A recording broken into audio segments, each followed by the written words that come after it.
Speaking as someone who once sold a Volkswagen Scirocco to buy an Alfa Romeo GTV and then sold that to buy a Honda CRX, it's obvious that I like coupes. Yeah, sure, I know that you pay more money and get less space, but if you've got your common sense hat on, turn this off, go do some knitting.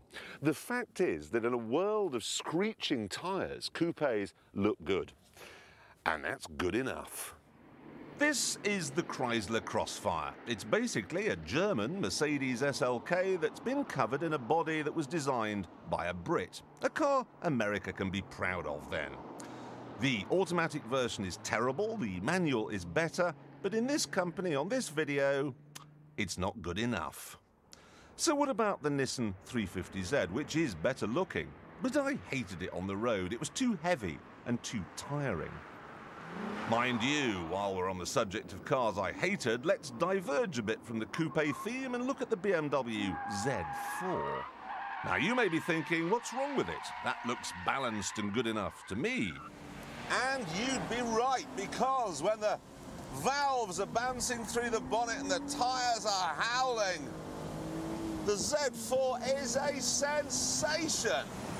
Honestly, when you're on the raggedy edge in this thing, the handling is absolutely sublime.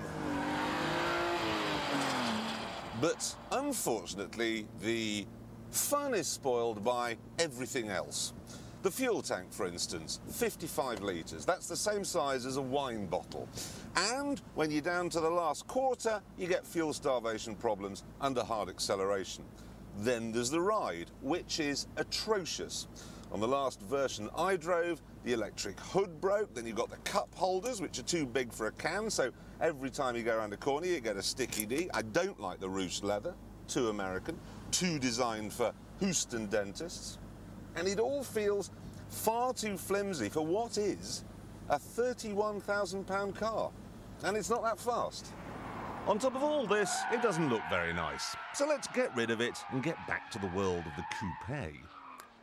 This is my choice, the Mazda RX8. Sort of.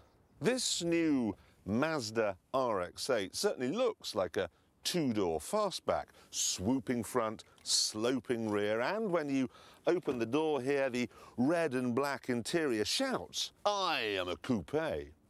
But check this out. The door from a fridge freezer, and in the back, 2 seats. And then round here we find that it has a proper, decent-sized boot. So, don't be fooled by appearances, because what we have here actually is a four-door saloon. Now, the Nissan has a 3.5-litre engine and the Chrysler a 3.2. This has a 1.3, but it's a wankle, and that makes a difference. It's just so smooth. It's smoother than a pint of Bailey's being poured onto a freshly waxed bikini line. It's so smooth that when you get near the top of the rev range, which is 9,000 RPM, a little buzzer sounds, you hear? To tell you that a gear change might be in order if you don't want to blow the engine to pieces. When you get past 7,000 RPM, it's as though all 240 bhps come at you at once. The thing just explodes forward. There's a nothing now, nothing, 5.5, up to 6, 6.5. Now we're starting to go. Now we're really, really starting to go. 112, 113, 115, into the power zone. It's rocketing up, 125, 140. That's quick. Let's see how it handles. Understeer there on a slow-speed corner, translating nicely to oversteer. That felt pretty good, I have to be honest. You know, I thought that Z4, the BMW, was about as good as we were going to get in terms of handling on this video, but I'm not certain we haven't found a better one here.